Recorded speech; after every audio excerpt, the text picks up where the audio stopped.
The state of our union is strong. The state of our union is strong. The state of our union is stronger than ever before. The state of our union is strong and getting stronger. Have you ever gotten the feeling that politicians just lie to you? One people, one nation, and immigration. The killings of transgender women, particularly those of color, continue at a concerning rate. And let me tell you right now, critical race theory is bigoted, it is a lie, and it is every bit as racist as the Klansmen in white sheets. 162,000 handguns were handed in. Right? It is time for an amnesty. Murder rates went up. Listen. There was an amnesty in Australia murder as well. rates went up. There are about 35 murders a year in Britain. But it was 35. lower for another there reason. There are nearly 12,000 murders reason. a year from guns in this country. The point is, when are you guys going to focus on that? White nationalists and the rise of neo-Nazism, transgender culture war, critical race theory, women's health care, gun control versus gun rights. Americans can't agree on anything. Our union might be strong, but our unity as a country is rapidly deteriorating. So this guy, Dr. Robert P. Watson, held a talk some time ago about our broken political two-party system. And in that, he said the following. This means we can't agree on how to fill in a pothole. Today, I always say the parties are so divided, we can't agree on the solutions. Heck, we don't even agree on what is the problem. Some folks think guns are a problem. Some folks think too many guns are not a problem. Some folks think climate change is a problem. Others think climate change is not a problem. Some think the lack of affordable, accessible health care is a problem. Others don't think it's a problem. We can't even agree on what the problems are, much less a solution. I think the biggest challenge facing us today as a nation, no question about it, is the lack of civility, not only in politics but in society. Because before we can figure out what to do about North Korea, before we can figure out what to do about immigration, if that's an issue, before we can figure out what to do with climate change, if that, whatever, we need to break bread together. We need to sit down and talk together and have a fact-based conversation and seek an evidence-based solution. What a novel fucking idea. You know, in my first video, I brought up Charlie Kirk. Charlie Kirk says that he wants to have a discussion. He wants to have an open, difficult discussion and try to reach a solution, try to meet in the middle. I go around universities and have challenging conversations because that's what is so important to our country, is to find our disagreements respectfully, because when people stop talking, that's when violence happens. And I still agree with this concept. I think it's a great concept. This Robert Watson guy thinks it's a great concept. However, I think Robert Watson is genuine when he says it, and I think not the same about Charlie Kirk.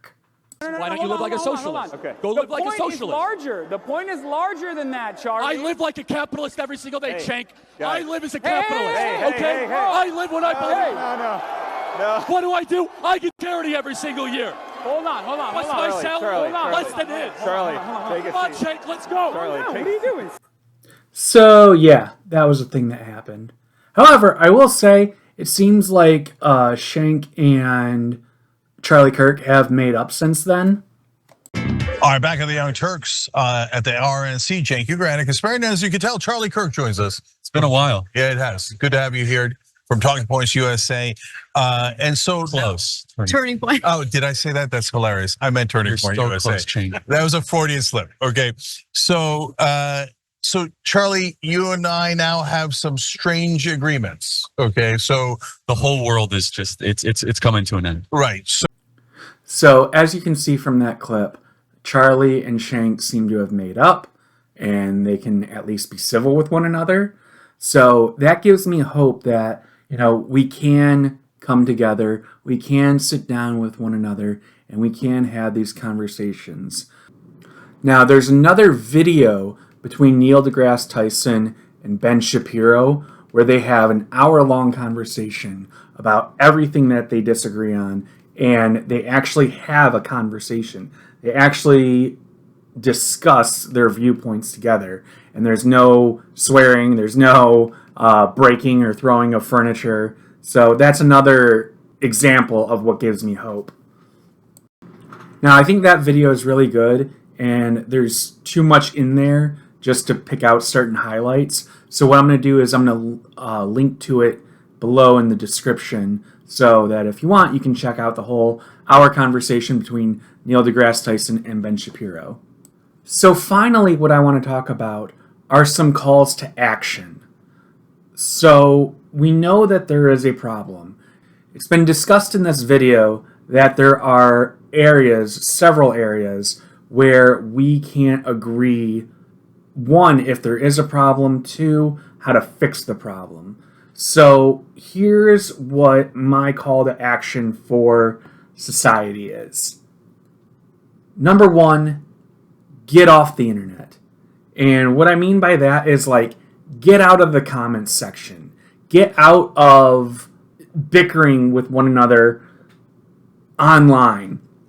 Because at the end of the day, you know, you're not going to make any progress having a flame war online with somebody that doesn't agree with you. The second thing I would say is get out there. Go outside in the real world and talk to somebody. Talk to somebody who may not share your viewpoints. It doesn't have to, they don't have to disagree with you on every viewpoint that you have. Maybe you can find some common ground. And that's another thing. Finding common ground is really the best way to start. This is a little anecdotal, but I do archery as like a hobby, and a lot of the guys that I do archery with, they are conservative. One of them unfortunately developed cancer, and I was really, really heartbroken to hear that, you know. So when I found that out, you know, I talked to him. I was like, you know, if we had universal health care, would that be something that, you know, would have helped you in the long run? And then come to find out that, you know, he is conservative and everything, but he has 2 LGBTQ daughters. It's not like we disagree on every single topic. You know, he believes in gay marriage. He believes his daughters have a right to be as happy as anyone else who can get married. The last thing is to just listen. Listen to opposition with an empathetic ear. And what I mean by that is, if, you know, they say they have a problem with something, don't just blame them. Don't say, oh, you wouldn't have this problem if X, Y, or Z. Instead, just listen to that, and then a better approach would be to discuss why people need to do X, Y, or Z to not have the problem. All right, if you made it this far in the video, thank you. I appreciate your time and your willingness to listen to me. If you like what I do, give me a thumbs up. If you want to, feel free to subscribe. Hit that subscribe button, and I will be back next week with another video. Again, thank you for listening, and I hope you have a great day.